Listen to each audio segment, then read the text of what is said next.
Niger is exporting a lot of uranium to Europe and to France for them to use in their nuclear power stations to generate electricity for themselves. Welcome to Candid Africa. We've got a lot of uranium here.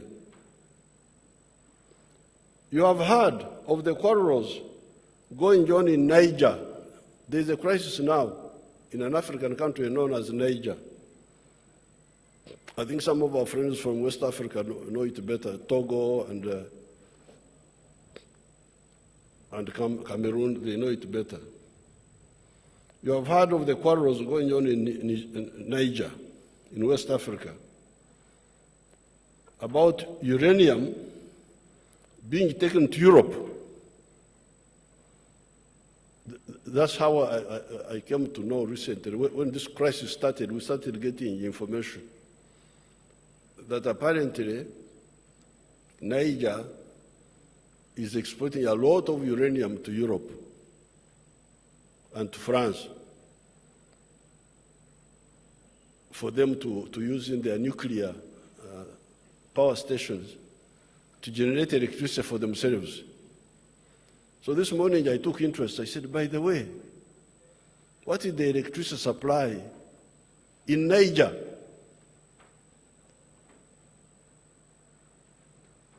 Before you sell uranium to the other person, how about you? What's happening to you?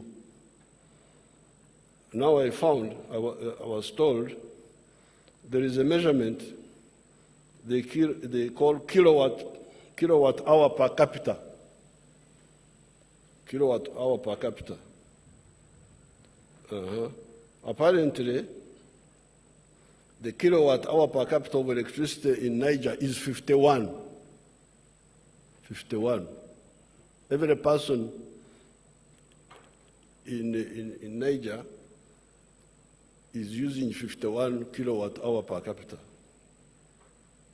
The GDP of Niger is $613.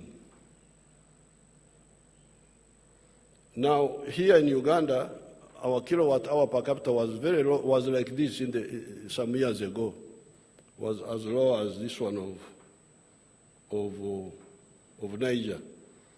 But now it's about 300, still very low, but that's where it is.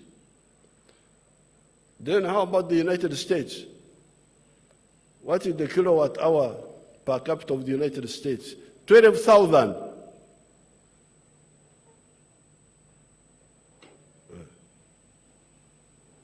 12,000. And there's a country called Iceland. It has got a lot of electricity. Of course, they have got a small population, but it is 54,000. Now, Uganda has got a lot of uranium. Some years ago, a Western company came and proposed to mine the uranium. They came here, said they want to mine the uranium. I asked them, mine it and take it where? They said, export it. That was their answer. I asked them, export it for what purposes? They told me,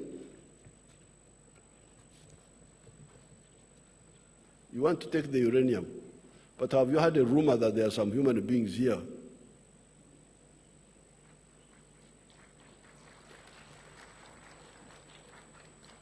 It's not confirmed that they are there, but could it be a rumor that there are some human beings here?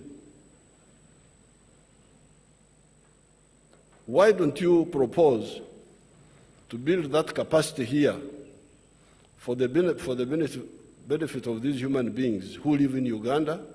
And maybe we can put aside some quantity of uranium for supporting the economies of our friends in the West. After that, after you have addressed my issue, I can also share with you so that you also go and solve yours. But to tell me that you solve my problems and forget yours, I cannot accept that.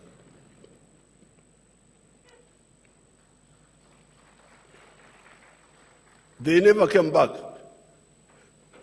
They never came back.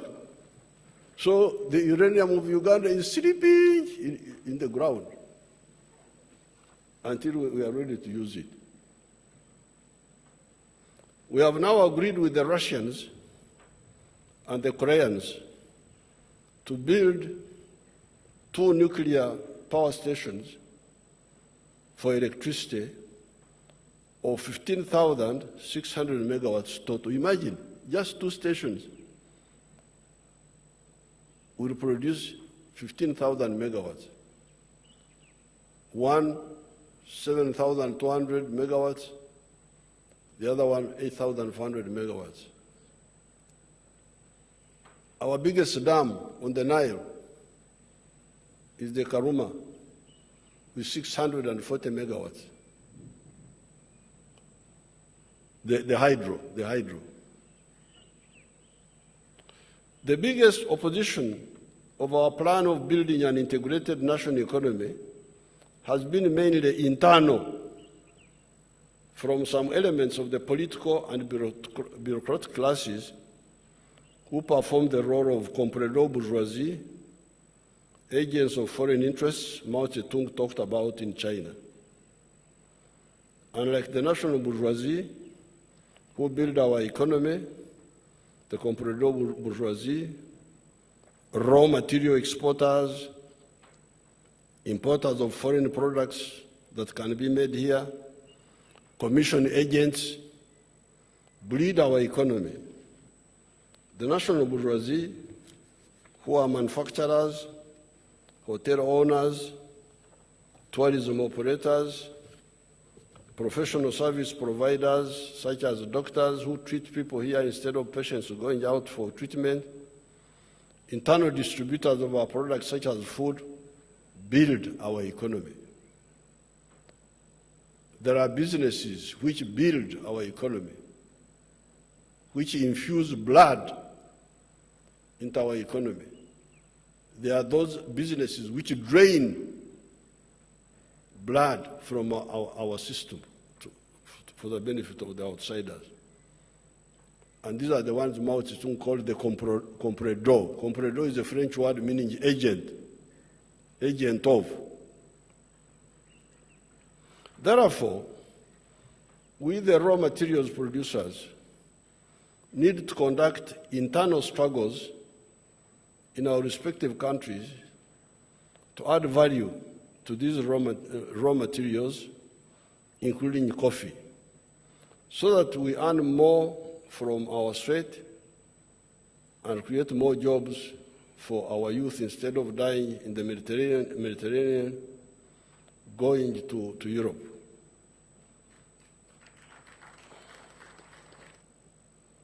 That is why I banned completely, some years ago, the export of unprocessed minerals. I banned them. I'm not popular in some areas. But God is my savior. I'm not bothered. In the last 60 years, I have been involved in the struggle against this modern slavery for Africa. The curse of producing raw materials for cleverer people in the world to add value to those raw materials and get much more value from them. For the last 60 years and more, I have been involved in struggle against all of this. There we have it. That has been our candid speech for today. Please feel free to give your opinions in the descriptions below. On this show, we don't tell you how to think or manipulate you. Everybody is open to air the opinion, what you think about the speech. Did you love it? Did you like it? Do you disagree with it? Do you agree with it? Please let us know in the comments below. That's important. Discussing these issues is very important. So with that said, please make sure to like, subscribe, and hit the notification bell. Share this video with friends and family. It's the best way for YouTube to spread this video further, okay? So it's been me, Mikey Mushi from Tunacheki. And always remember, Africa is watching.